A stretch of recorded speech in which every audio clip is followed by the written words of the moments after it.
Welcome back to the Remedial Film Class Podcast. I am not your host, Dan. I am, though. I'm your host, Dan. And I'm Travis. And I am George. Hey, George. Sir? Are you aware of the two separate yet equally important groups within the criminal justice system? I mean, yeah, probably like average amount, yeah. I mean, there's the police who investigate the crime, Mm-hmm. and the district attorneys who prosecute the offenders in front of the judge. This is their story. Dun, dun. Dun, dun. Yeah, and? We watched 1996's Primal Fear. Did you ever play that game Primal Rage back in the 90s? It was like Mortal Kombat, but claymation dinosaurs. With gorillas. I and did giant not. apes, and one of the apes Yeah. could pee on the other guys as a fatality. Oh, that's It fantastic. was like Rampage. No, but I played Mortal Kombat, violent. and when we played Halo, we used to like hit the crouch button. This is not a good sign, by the way. What? We used to hit the crouch button like while standing above somebody after we killed them. Yeah. You know, for a I'm just gonna check out. teabagging motion. So we watched the movie Primal Fear tonight, which of course made me think about the game Primal Rage. George, did you also finish the movie Primal Fear? I did. You watched all of it to the credits. Yeah. There you go. Rock and roll. Travis, how you doing, man? I'm doing okay. Excellent. Yeah, no, excellent. Excellent. Put my hair behind my Excellent. ears. Yeah. Sang. So this is one I had not seen before. Dan has not seen Primal Fear until a couple hours ago. And George, I imagine you as well. That's correct. Travis, what brings us Primal Fear? I felt that we were doing a lot of 90s shtick type movies where they were kind of genre type movies. You know, the romantic thriller or the sexual thriller, the comedy thriller. I don't know. This fell into the courtroom drama of some of the things we watched. Stayed in the courtroom, but it also did outlandish lawyer type stuff. And it also covers psychological thriller. And it covered good acting. No And Keanu covered- Reeves, though. I felt like it No was Keanu missing a Reeves, little yeah. Keanu Reeves in the courtroom being like, whoa. Yeah, and where was Kevin Bacon at? And He no was 45 not in degrees this. of Kevin Bacon. Guys. I think our listeners need a quick update before we get too far into this week's episode. George has now asked Travis and I how Wild Things ends, I think, twice. Yeah. He attempted to watch it 2 more times, supposedly. And is he now in possession of the DVD? I just gave it to him. So sometime, George may find out the end of that movie. As I handed it to him, he asked me one more time to just tell him how the freaking movie ends. No, I didn't. He I know, is- yeah, I did. You did. He does have No, a lot there of was- questions about why certain scenes seem to, like, be worn out in the middle, Travis. But It's a DVD. That's not possible. actually, wow. it is. Back I in the don't think day. so. No, actually, this let is me a true let me story. tell the story. Okay, go. You go. Back I first. in the bought day. it used, so it's not me. Back in the day, I rented a movie from Netflix that I'd seen before on late night cable. And just to like, hey, I'll see if this movie is actually watchable. I rented Poison Ivy 3, The New Seduction from Oof. Netflix. And legit, those scenes in the movie were worn out on the DVD. I'd never seen it before, Wow. and I'm still not sure how it happened. But How'd you get through Poison Ivy 2? I didn't. I really only knew Poison Okay. Ivy 3 because of late night cable. So, Okay. 'Cause I've seen Poison it Ivy since. 1 is not bad. oh man, Poison Ivy 1, the composite edition that's out on Blu-ray where they took like VHS dailies of the parts that were cut out by the censors. And Yeah. so you go from like almost Blu-ray, because it's not a great looking Blu-ray, like almost Blu-ray quality scenes to like fuzzy VHS bootleg Tom Skerritt Oof. thrusting. Oh God. I Yeah. don't recommend it. It's not great. So Poison watch Ivy it. 3 It's the though, pretty original good. theatrical release. That's all. Anyway, neither here So, nor there. Back to Wild Things. The true story is that I went to Travis's house Yes. to pick up a DVD of Primal Fear, which is what we watched tonight. And I said, if you have Wild Things, I'll take that too, because I have to watch the last half hour and I don't want to rent it again. Word. He has the DVD. He told me he had the DVD. He says, well, I got to look for it. I found it within 10 minutes. Travis so. has a lot of DVDs, Yes. so I said, "Do you think you know where it is, or is it going to take a minute?" And he was like, "No, I'll just bring it over later." And I was like, "Okay." And so in order to maybe save Travis from having to look through his entire DVD collection, I said, "You could just tell me how it ended." This and is he's true. like, That's what he "Nope, said. I will not do I that." won't tell you. So I didn't ask because I didn't want to watch it. I mean, actually, I kind of don't want to watch it, but I was just being polite and trying to save Travis the trouble Yeah, of it's finding his fine. DVD. Sure. It's fine. I enjoy lending out without, being your blockbuster for the evening. We do look Yes, forward hopefully to you don't go bankrupt. checking in next week with a Wild Things update from George. Maybe by then you will have seen the end of Wild Things. Possibly. And you'll, finally be able to appreciate its genius. Possibly, although I doubt I'm going to appreciate anything, and I doubt it's genius, but I'm going to watch it anyway. Episode other 99, Wild Things Again.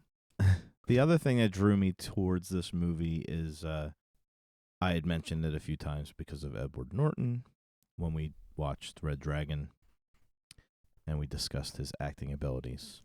And I think this is one of his first movies. This might be one of his... I think this is his first movie. Yeah, it's a real shame that he got typecasted as like the dual personality guy. Yeah. That really sucks. He played the Hulk, too. Which is kind of funny. Yeah, I didn't even think of that. You're right. Yeah. This movie set the tone for him. Although, I mean, American History X isn't a dual personality, but it does play two characters, one character at two different points of his life. You can talk freely about that movie. I've seen it. Okay. And I actually really, really like that movie. Yeah. He's Very good amazing in that movie. Yeah. And he makes up for it obviously in Fight Red Club. Dragon by not having any personality. So That's true. That's true. Yeah. So he Yeah. has range, in other words. yeah. Very good range. But with this movie, it came out, 96, 97? 96. Okay. So I remember we had to watch every single movie on Thursday night. We had employee screenings, and the projectionists had to watch every film they put together, so they made sure every reel was put where it had to be so that the movie ran correctly. So this movie ran without us watching it. We were watching other things. And someone who watched it said, "You got to watch this movie." So we go, and we're like, "Oh, I don't freaking watch it." So we go, and we sit, and we watch it. It was like 2 a.m, and we loved it. Then we stood in the parking lot and talked about it, Mm-hmm. and we actually went in, threaded it, and watched it again. Oh, my God. So we watched it twice in one night. This is not the Richard Gere that we all knew. We didn't know who Edward Norton was. Sixth Sense, I believe, did not come out yet. So it was that kind of story where it's just a courtroom drama, but it kind of has like that Few Good Men kind of feel as well. But it's not Aaron Sorkin, but it's like Aaron Sorkin light. Obviously not written as well as he does, but it had tendencies of that movie. So we were kind of very excited about it. Then later on, a lot of movies kind of followed this format, but when it came out, it was kind of fresh. It was a fresh feeling. Sure. So it kind of stuck with me. Everybody I talk to about this movie, they either like it or don't. But to That is, me, I mean, more that's most people liked things, it. right? There's a... Yeah. But, sometimes you're the oddball. You're like, "No, it's great." And everybody's like, "This sucks." Usually somebody who says they hated it, it's because they're either a lawyer, someone who has stuttered their whole life and realized, okay, that's not a real stutter, so there's something off there.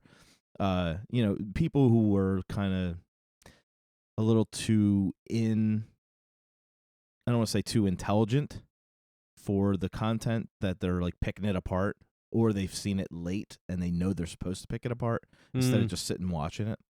Right. The people that watched it when it came out and a few years after it falls in that line of a twist. I feel like, Trav, you're hedging.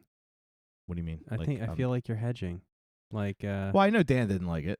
well, you don't know. Why that. do you I know feel that? You don't. He hasn't said he didn't like it yet. A minute in, we were Yet? talking about Yet. Primal Rage. Yeah, that's just where my brain went, was Primal Rage. Okay. Which was a great and game that you the loved, intro right, Dan? mentioning. That was a terrible game. But you did get to pee on okay. another It's not a good animal, so that was always fun. I was a fan of Rampage, but Oh no, Rampage rocks. yeah, Rampage was good. So I don't know, Dan. Well, let's hear from George. George, what do you think Okay. about Primal Fear? What was your initial impression? When I turned it on, like the first, like, I don't know, minute, my wife walks by and she goes, "Oh my gosh, you're watching this movie?" I'm like, "What are you talking about?" She's like, "I love this movie." I'm like, "Oh, okay. It's a great movie." I'm like, "Oh, okay. Don't tell me anything Yeah, so about it." she set you up a little bit. Yeah, I was like, "Don't just shut up." Like, Shut up. you can watch it with me, but just shut up. But she didn't watch it with me anyway. So I was like kind of given like a a ringing endorsement. First Two, thing. really. I mean, this And- is your second endorsement at this point. Yeah, and I'm watching, and I'm watching, and I'm watching, and I didn't hate it. However, the entire time, a couple of observations.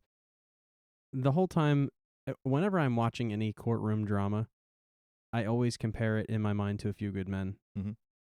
You know, that's why when you said, "How you doing?" I'm like, "Oh, there's no Kevin Bacon." You know, because that's Yeah. the ultimate courtroom drama movie for me so far that I've seen.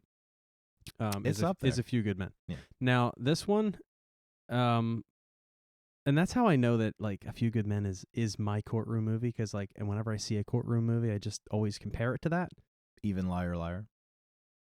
Even My Cousin Vinny. No, I'm just kidding. Oh wow. It holds up. I don't think I ever saw Liar Liar. But the courtroom drama was a little too unrealistic for me, but I know that, you know, it's a movie. I have to suspend Right. my, what I know of courtrooms, because in my bachelor's degree, I got a degree in law and justice studies, and I was like watching real court cases on TV for fun. So, I've watched a lot of court cases. They're mostly really boring. Right. All the judge, the judge, both lawyers, everybody knows what all the evidence is. The only people who don't know what all the evidence is the jury. Like, everything in there, nothing ever doesn't go as planned in a courtroom. It's always, Well, yeah. So- If something did happen that was not planned, it would be such a problem for one right, side or the exactly. other that it would Exactly. probably result in a mistrial. So Right. But most So- court movies do that for the drama. Right, Yeah. exactly. So I know that watching a courtroom drama, I have to just suspend what I know about courtrooms and just watch. So that's point number one. Point number two, I figured it out. Like, I don't want to say like pretty quickly, but yeah, about halfway through. I was like, I think you watch this movie having doubts about, Now, did you About figure it Aaron. all out, or did you figure out that he was split personality, or did you figure out that he was faking the whole time? I suspected, Spoiler alert. I suspected, yeah, spoiler alert. I suspected that he was playing, Marty. Right. That Aaron was playing Marty the whole time. From the beginning. And when What made you figure that out so early? it was predictable in the sense that they were setting you up for a defense attorney that doesn't care.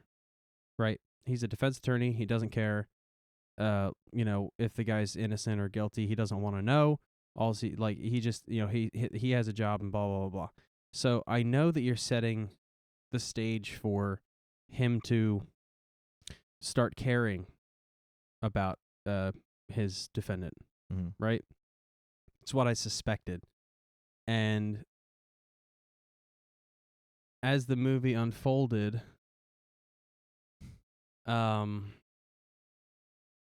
it just kind of got confirmed. Now, I'm totally thrown off by Megan texting me. Well, texting us, all of us. So let's go back. I had a feeling that he was going to start caring about this guy, and that the defendant was may or may not have been telling the truth, right? Mhm. And as much as the lawyer thinks he doesn't care or doesn't want to know, he does.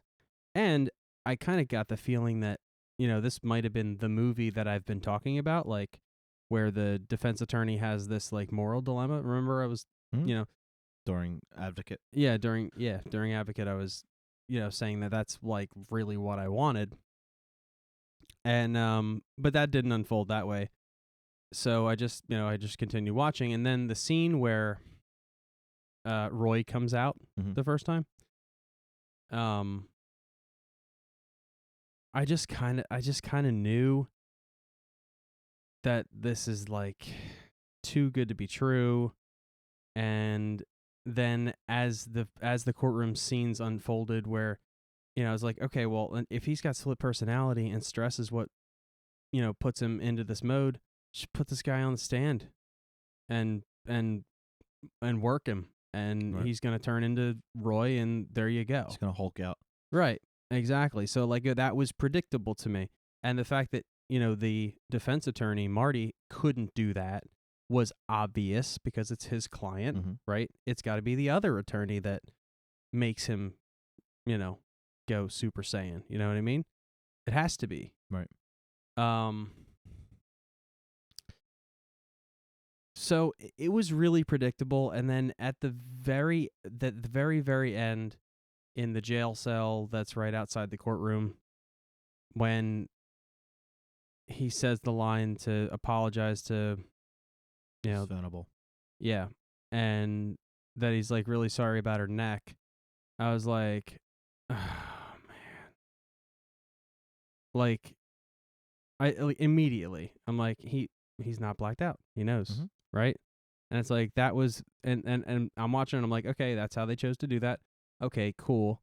And then my biggest problem was right after that, when he admits to killing the girlfriend. Mhm. Right? So he just got off, basically, and then gave this defense attorney a avenue to nail him again. Because obviously you can't get tried for that, the murder of the bishop again. Right. That Well, it depends trial's on over. It depends on if the trial is actually over at that point, or if they're just planning on ending the trial. Because it's not exactly clear as to where in the timeline you are when you see the end of this movie, right? The judge says, "Here are Right. the things we are going to do," but they aren't done yet at that time. And then you cut to the jail cell, and I wasn't really clear, and maybe it's just because it's my first time watching, if that had all been adjudicated at that point, or if the plan was to adjudicate it. Well, I think that it doesn't matter, Dan, because when a judge says they're going to do something, like, that's what they're going to do. Well, but she said it in chambers to the two attorneys. I don't know if that's Yeah. binding. I think, Although he did go to his client and tell him this is what's happening. I look at it as it's kind of like A Few Good Men, where he ordered the code red. That ends that trial, even though the two guys do get sentenced. mm-hmm. There's still another probably 3 movies, or at least another movie there that we never saw, that the Mhm. whole trial of Jessup. Sure. So I looked at this as they left it open, and of course they could charge him for the other murder. He could probably go to the judge and tell her what he knows. Yeah, but no, he can't. it'd be It's never privilege. admissible. Yeah. It's never No, admissible. Like, Right, but there's obviously they've shown that they kind of go around. Yeah, he'll things. just drop Yeah. that in an envelope Yeah. on Laura Linney's doorstep. Yeah, Yeah, exactly. They'll figure out a way if they Yeah. want, if they want to nail No, it. what the lawyer would have to do is break his privilege, or he would have to hire an investigator to find, Or it could go into uh, the actual hospital situation the where girlfriend. whoever's treating him to prove that he's Well, not that's- insane. Well, I don't know.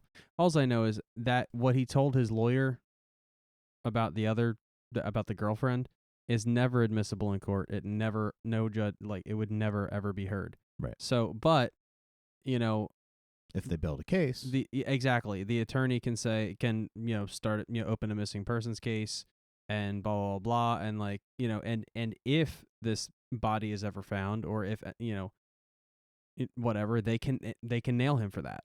Right. Right. But they would have to do it without the evidence of the conversation.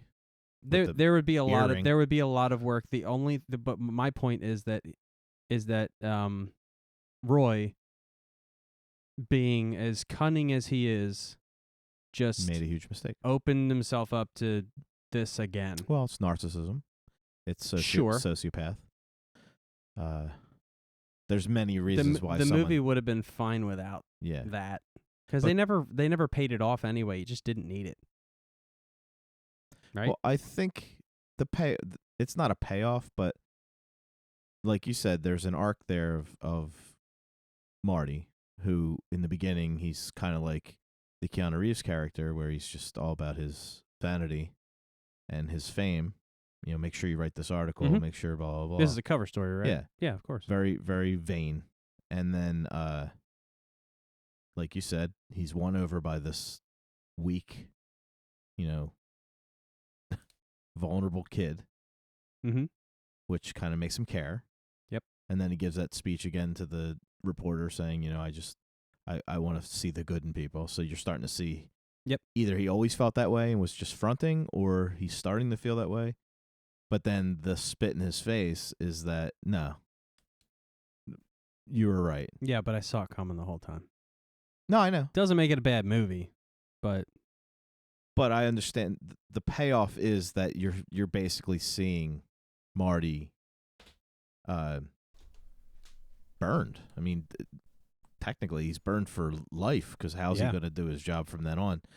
It's not going to be the all about himself, because he's going to be more aware, but he's also going to not care because this person could be guilty anyway. I don't know how somebody handles that. Right. I could never do it. I know that. No. I could never be. Well, they touched that in Devil's Advocate as well. Like he's representing people that he knows are guilty, and he's getting them off anyway. I mean, but it's necessary, right? So it's necessary. Somebody has to do it. Like, you can't just say it's like, I don't know, man. Lawyers, defense attorneys especially, like, it's great when a defense attorney is defending someone who's actually innocent. It's like, yeah, hell yeah, great, wonderful, great job.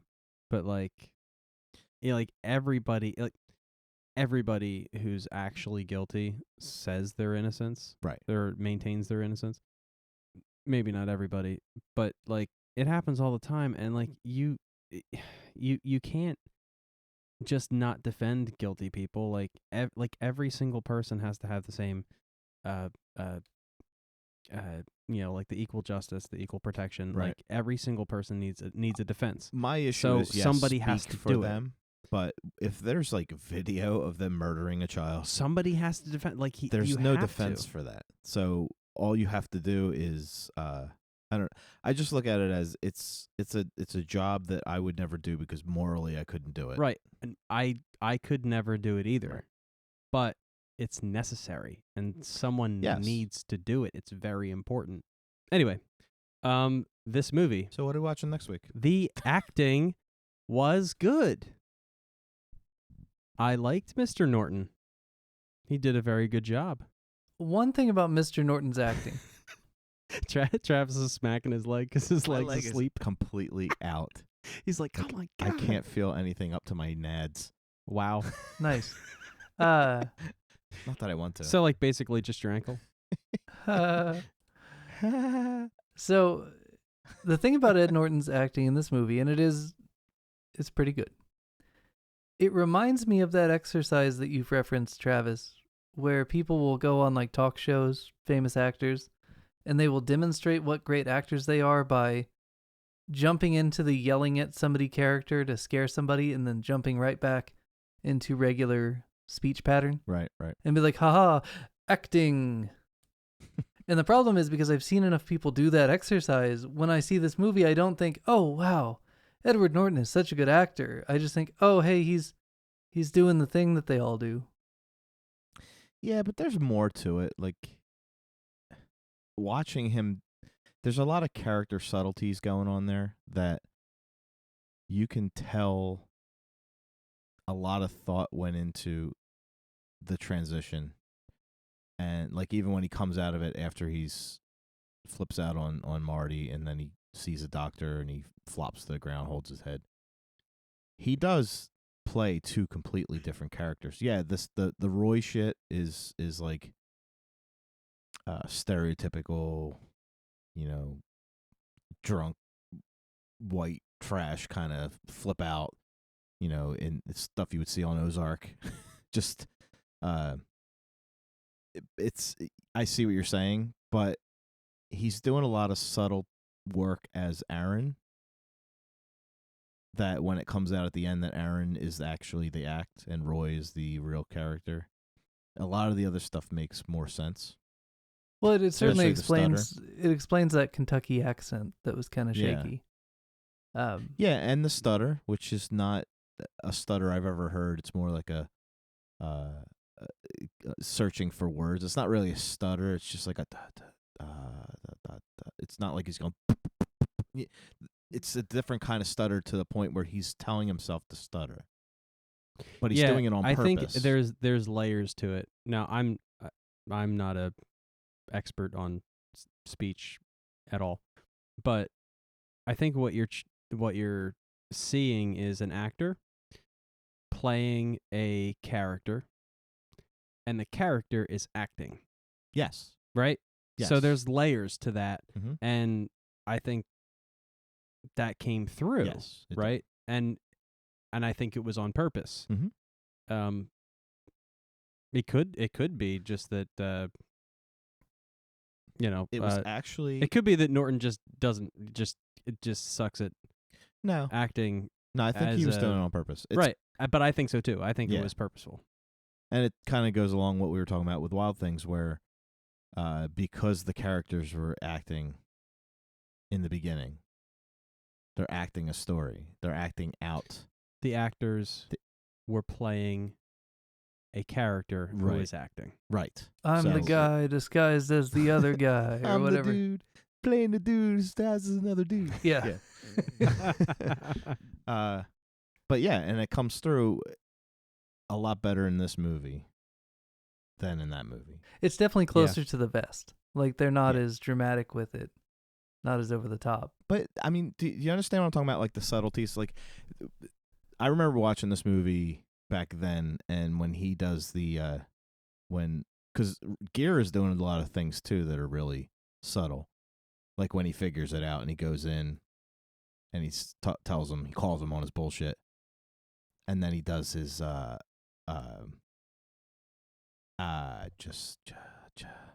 just had to kill her, Mr. Vale. Like he was pretending again, but it was like almost like a sarcastic, A version of it. yeah. And it was to me, he's like, yeah, but I did get caught though. Like he just does a lot of things as Roy, not the yelling so much, but the the cutting up that sumbitch Rushman. Like a lot of the things that he says as Roy at the end kind of shows you that his Roy in the middle was an exaggeration of Roy. It was almost like he was showing these people, I have to be more opposite of Aaron so people see the duality. Yeah. And I think when he talks to when Roy talks to Marty at the end, it's the real Roy. It's a shame Roy didn't come out sooner. Because then Marty could have just picked the correct defense. Well, and Would I have been do a really wonder. boring movie though. This is the part where I'd have to defer to my counsel, I guess. But hopefully, somebody out there is an attorney and will tell me. Couldn't he have just changed the plea in the middle instead of this like weird, like Rube Goldberg device that's going to get them to an insanity verdict without changing the plea? Like, couldn't they just be like, "Hey, we're going to change the plea"?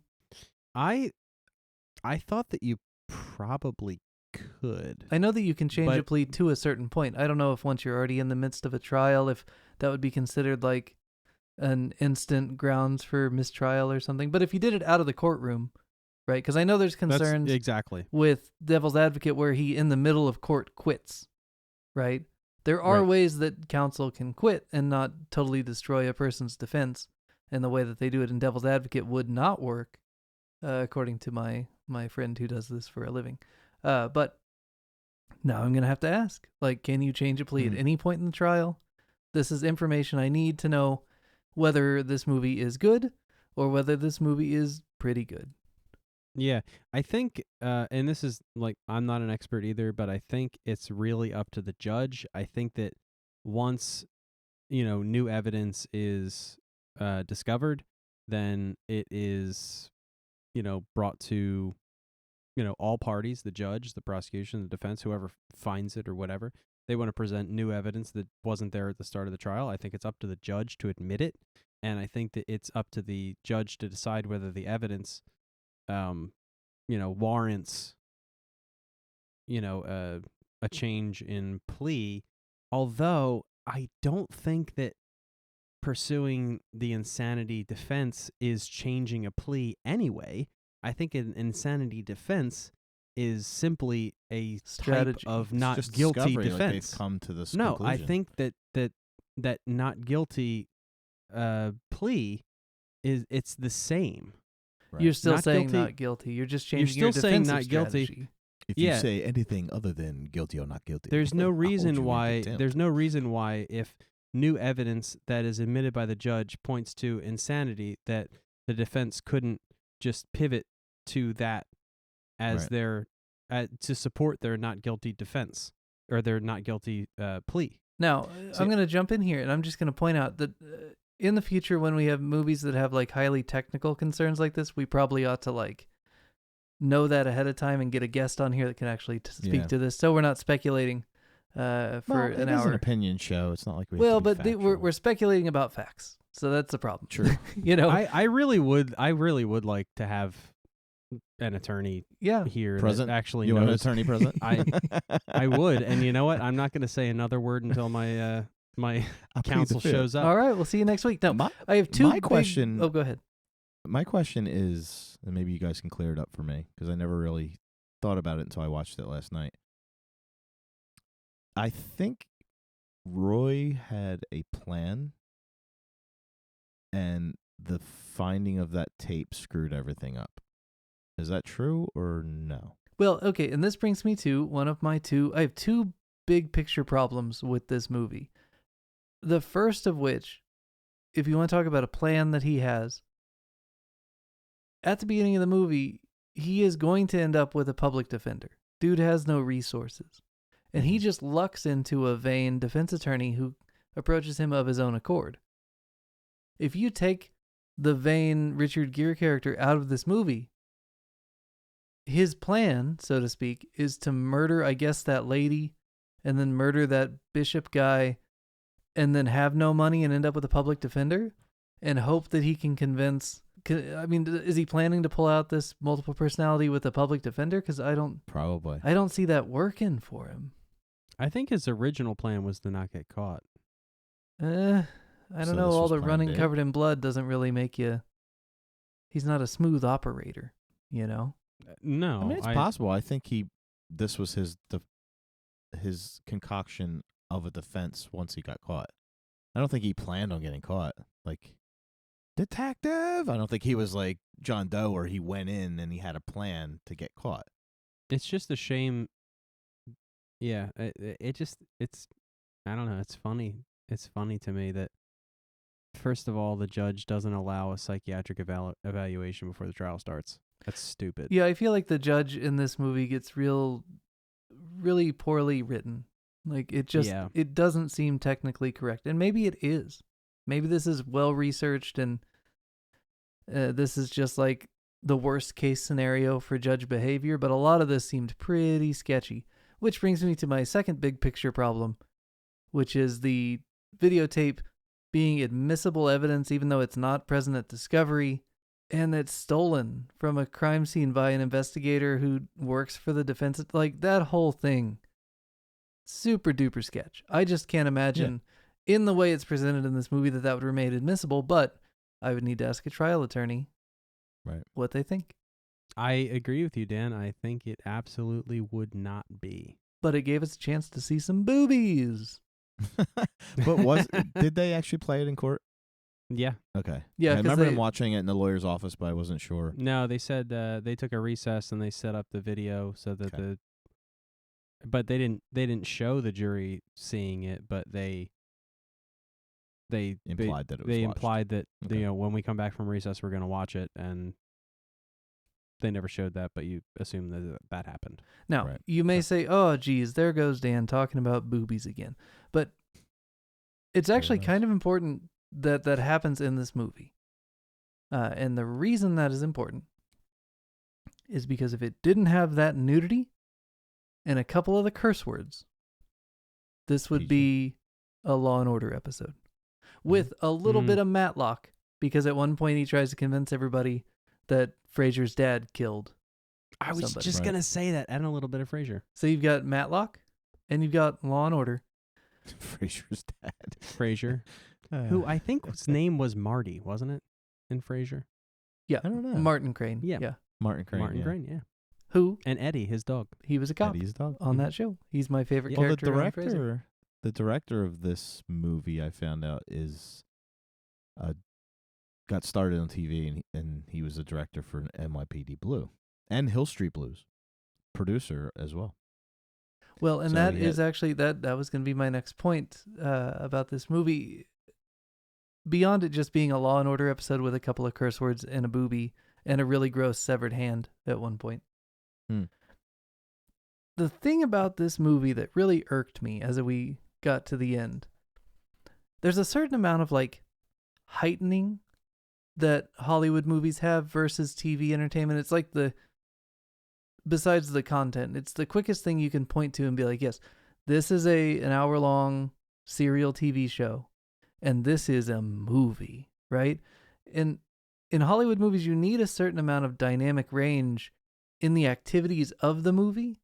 You know, you need big action. Mm-hmm. And this movie just doesn't have it. It's too much. It's too grounded. In a way, It's not enough. The Firm, like even The Firm, like a John Grisham movie based on one of his books, even though it's a thriller, psychological thriller, or a courtroom thriller or whatever, it still has some chase, some action, some right. play. And A Few Good Men has like locations and Yeah. all these interconnecting drama points, and this one But really all the action is. in that movie happened in the courtroom, though. Well, I do yeah, have but to you say. have you have the diversity of locations to see some of Cuba, some of this base. Mhm. You have the apartment scene. You have all these different like points of drama, not just in the courtroom, but then like the big actions, the courtroom. But in this one, I just felt like it was a lot of like realistic people doing their jobs pretty realistically. The scale was off. You know, if it was Clerks, it would be like, oh, I shouldn't even be here today. Oh, that's my 9 hours. Oh, I have to stay an extra hour? Okay. Hold on a second. My drawer's off $10. Randall. You know, like Dan, I think that the highest height that it got above normal for like that you say it should for a movie was when Frasier's dad was talking to Marty and said, "Don't fuck with me." Yeah. And even that was, I think, a pretty realistic conversation. Mm-hmm. Yeah, even with the mafia guys, it wasn't like over the top. It was No. just like they're just playing pool and Yep. they're I had talking about their one plea. a couple of years ago. I remember it was like, 9 a.m., 8:30 a.m., and I got motherfucked by a caller at work, and I was just like, oh, it's not even 10 a.m., and I'm already getting... And it's like, yeah, if you made a movie about my real life, you'd probably put that in, but that wouldn't be the pinnacle of the adventure, you know? Yeah.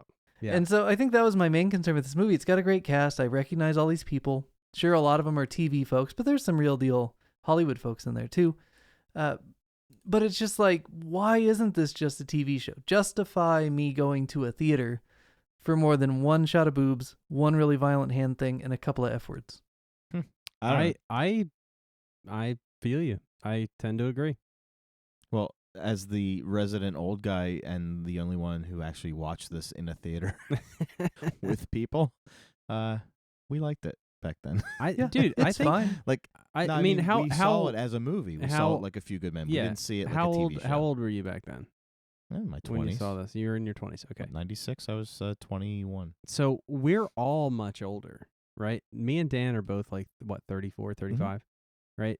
So I think that when I was in my 20s, I didn't know anything like about the system or about courts, about anything. Right. I Right. only knew from what I saw in movies or TV shows. Right. So if you're looking at it with only 20 years experience on this earth, yeah, a lot of this stuff just, probably just didn't even Well, it didn't depends on even why pull you a go red to watch flag. a movie. I don't go to pick apart like the realism of someone's.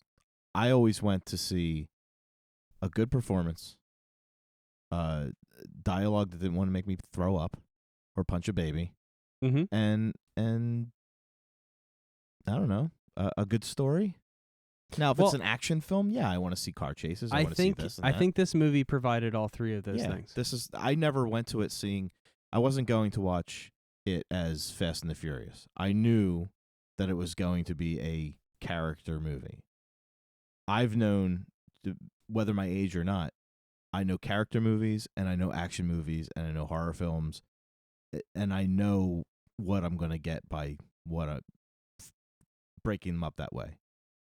The ones that are great are movies like Aliens, where it's a great action movie, it's an amazing science fiction movie, and fuck me if every character isn't amazing and every performance is perfect. Yeah. You're not going to get that all the time. Tombstone. It's a Western. It's got everybody in it I love. The story's awesome. The action's great. The dialogue's great. The characters are phenomenal. Everybody in it is phenomenal. You're not going to get that in every Western. They obviously. can't all be Sing 2, guys. It's true.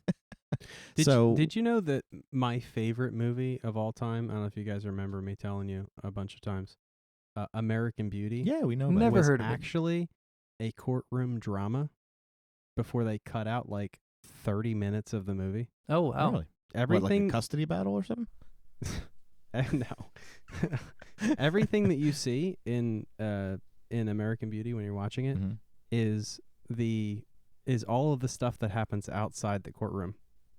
Okay. While Well, what's the case? the case the is murder? the daughter, I believe it's either the daughter or the boyfriend of the daughter being tried for Kevin Spacey's murder. Right? And all of the stuff that you're seeing was what was actually going on while Okay. the point in time where the case is referring to. The director, I was watching like a documentary thing on it, and the director said that it's the best movie that he didn't mean to make. Right. Oh, that's funny. So, I did like the twist at the end because it reminded me of the "This isn't your mask, that's your mask" thing from Batman Begins. I was like, oh yeah, there you go. The only reason I enjoy the ending is the sarcasm of it, like the slow clap. yeah, the slow clap was for good. you, Marty. And he It points was at him. good, man. Like it was just, it was like I don't know. It wasn't anywhere near as good as the Sixth Sense twist because you saw it coming. You saw something coming. Yeah. The twist was Aaron never existed. Now, Because the stereotype would be, let me create this crazy guy, and then I'm really Aaron, but the crazy guy is the crazy guy. He's the murderer. But yeah. the twist was, no, I'm going to be the crazy guy that creates the wimp. And Yeah. the wimp is the fake character. And That that was a good twist. That was a bit of a twist, and it wasn't like too far-fetched of a twist. It was cool. Right. It was good. And the other reason I like it so much is, like I was saying before, you see the real Roy at the end, which shows you that even the Roy in the middle is not the real Roy. And to Yeah. me, that puts layers on there as well. So Yeah, but they did it in a way, and I'm gonna compliment the movie. okay, didn't know we needed a disclaimer on that. Which I haven't, which I don't feel like I've really done enough because it's a good movie. It's fine. But they did the Roy character in a way, and the twist in a way that didn't discount all of the time that you spent watching the Roy character, right? So in some movies, like Wild Things, they it's way sloppier. You watch these characters, and then like boom, there's a twist, and it's like, okay, so everything I just watched was like worthless. Like all the character development that they did on this character is just like, all right, throw that shit out the window. You could say it's further enhanced by. It's like when Subway said they doubled their menu because now they had a toaster. You know, it's like, oh yeah, it's a turkey sandwich, but now it's toasty. But no, there are some movies where like I mean, we talked about it with Advocate, right? So, you know, when a movie ends and it was all just a dream, I feel like cheap. What the hell did I just watch for an hour and a half for? For what reason? Like, you know, maybe there's a lesson in there somewhere, but like, really, an hour and a half? Right. And then, or, you know, wake up from a dream or daydream or this person's crazy and none of this ever happened. Sometimes that can be good, but a lot of times, like, I mean, and this movie, I didn't feel like that. Even though they twisted me at the end and the character wasn't who I thought he was, it didn't discount everything that happened with that character. I still feel like the time I spent watching that character was worth it. So there's your compliment. Because they successfully did what they wanted to do, which was every experience that Marty was having, you were having. You never really got to see the narrator be Roy or Aaron. It was always Marty. Yeah. So anything he's going through, that's what you're feeling. So the confusion or the distrust or the total manipulation, everything that he experiences, you experience. And I think they did that on purpose. So that makes that ending better because it shows you, it reveals, it does the villain reveal, but it does it in a way where you feel it's not cheap. You feel betrayed. But you feel everything. What it actually does is it reveals a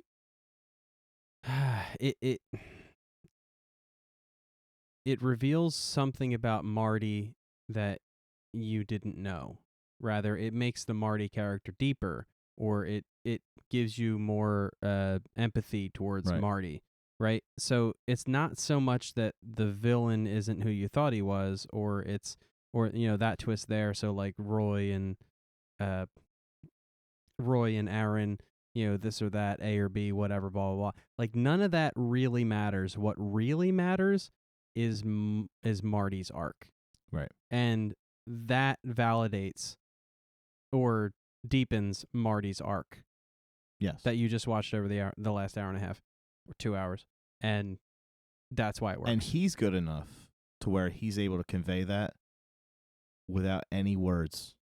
There's a scene in that scene when when Roy's explaining to him you know, the whole thing and they cuts to Richard Gere and he's just like, he shakes his head, yeah, okay. Yeah, give it to me because I'm an asshole. Like, I completely... Yeah. He says that with his face. He doesn't say it in any words whatsoever. But and he could have said it with those words because it's an R-rated movie. Right. Not a TV show. He could have said asshole. But technically, when this came out, you could say that on TV. NYPD Blue. That's a good point. NYPD Blue said the S word, I think. Yeah, and showed butts and side boob. See, that's the difference. He had to make a real movie so he could show the front of the boob. Here's the thing, though, guys. This movie hints at these big conspiracy moments. You know, it like hints at movie tier, like, oh, real estate scheme combined with murder plot, combined with an old... That's all distraction. Sex there. Well, it's a distraction, but the problem is, in a movie where nothing is happening except one guy is lying about a murder he obviously committed. Fatality. These distractions that pop up hint at like, ooh, maybe this is a movie because it's going to go from a courtroom where one guy's lying to like a bigger picture type thing. And then it just, oh, he was just lying the whole time. No, I don't think those things were placed there for anything other than to divert your attention for people like George who figured it out or could figure it out. Because if it was not a complex story, and it was basically just the insanity plea story, you're going to see through a lot of it. And I think those subplots kind of keep your attention away from Roy and Aaron, because you don't know who, the mafia guy gets killed, and then they turn Frasier's dad into a villain. Yeah, like I they hear turn the bishop into I a hear villain. you. They're trying. It's distraction. It's look over here while what's actually going on. But I hear Dan, and the fact that like none of that's really paid off is kind of annoying to me. I prefer what was that movie? It was a giallo that you showed me where it was what you thought it was a Oh, well, I can't like say because people might not have seen that movie yet, but I know the one you're talking about. And yeah, no, exactly. And see, the thing is, you don't even have to pay it off. For everybody that hasn't seen the movie, we're not going to tell you the title of. We'll talk about it later. okay. But the thing is, I don't even need you to pay it off, really. The problem I have with it is it hints at movie scale, and then it is just a distraction. It doesn't deliver. It's like it doesn't deliver. In Wayne's World, you remember that scene where he opens the door and the guys are training with all their military stuff, and he's like, I just always wanted to open door where people are training like in James Bond movies, right? Like, that's a funny joke because they pay it off that way. But if he just opened that door and showed you those dudes and then shut the door and went on, and then you never got the army guys, you'd be like, well, why'd you show me something cooler than what you actually did, Like, that was kind of my problem with it. I was like, oh, cool, we're finally getting somewhere. This is going to be more complicated than just a guy with a mental illness and maybe not with a mental illness. Oh, no, just kidding. We're just going to stay with exactly Law and Order for the next half hour. It did have a good lawyer character arc, though. Yeah, no, he had a good arc, and I like the way they pay off his arc. It's more like Special Victims Unit. I think in Law and Order the cops acting. the cops have arcs like this, but it's over the course of seasons. Right. And this happened just in 2 hours. I didn't hate this movie. Let's give it a star rating out of 4 stars. Dan, how many stars would you give this movie? I'd give it 2.5. Out of 4, I would give it 3. Out of 4? Mm-hmm. I'd give it a 3. Yeah, I would watch it again. It's I not a still bad don't know movie. why It's it's good. called Primal Fear. Me neither. I think because that's what the book's called. Me neither. I would be It's based on a interested to book. see if the book fleshes out more of that, and maybe it does play into it more than it does in the movie, and they just couldn't fit it in because it's already kind of a long movie. But Well, what's the definition of primal fear? Is that like instinctual survival? that's what I I'm don't trying know. to think. Is like, is this is his instinct to survive causing him to play out this dual personality thing? That just seems to me like overdoing it. You could just say he's a crazy person. I don't know. Here's the funny part, though. It's 2 hours long, right? And so, like, the first hour, you think it's like a criminal case. And then the second half, you think it's a sex crimes case. And so it really is like Law and Order doubling up with Law and Order SVU in the same double feature evening with boobs and an F word. It's like one of those crossover nights. Yeah, it is. Tonight, crossover. There's a couple of episodes of Community where boy. they do Here we go. where they do the episode in the style of another show. So all the camera work and all the lighting and all the stuff is, and they do. I'm sure they do SVU. They probably do the noise too. They do. They do a couple different ones. Well, and NBC they're does all their fantastic. Chicago evening now, where it's like the Chicago Fire, Chicago PD, Chicago EMS, or whatever the ER kind of Chicago librarians. Not ER, but the new version of ER that they do live. And so again, it's in Chicago. So I mean, why not? Yeah. I noticed a lot of overlap with the folks that made The Fugitive in this movie, and I was just like, man, but The Fugitive has the Have I ever saw scale. If you never saw The Fugitive, that should be our next movie. Have I seen that? Okay. Who's in it? Well, that's what we're watching next week. Okay, because that's a good It's movie. very and that similar in a lot of ways, but then it's much more of a movie than it is a TV show. Harrison Ford. He's looking at me. I'm trying to think if I've ever seen it. If I did see it, if you don't know, it was then probably a very long time we'll ago. watch it because you would Fugitive. know. Yeah, no, okay. Well, hey, we Okay, just skipped cool. right to the end, but George, next week, you're watching a movie. Is it a movie? Did we really just do that? And it's literally to a the movie end. that you're going to watch, not a TV show split over 2 hours. That's funny. Did we really just spontaneously just decide on that? Yeah, we That's did. Great. I think so. Perfect. And it's good because I've been following Daniel Roebuck a lot on Facebook, and he's in that movie, and he's one of my favorites. No word. So, Cool. he's the one that just was in New Jersey at that Western place that I sent you that link Yeah. Westworld. for. Westworld, New Jersey, Westworld, New Jersey. right outside of Blairstown. Well, I'm excited Cool. for the future. What a nice surprise. Hooray. Yes. Look at that. We just executive decisioned it. Nice. Nice. Sweet. A movie that you both like.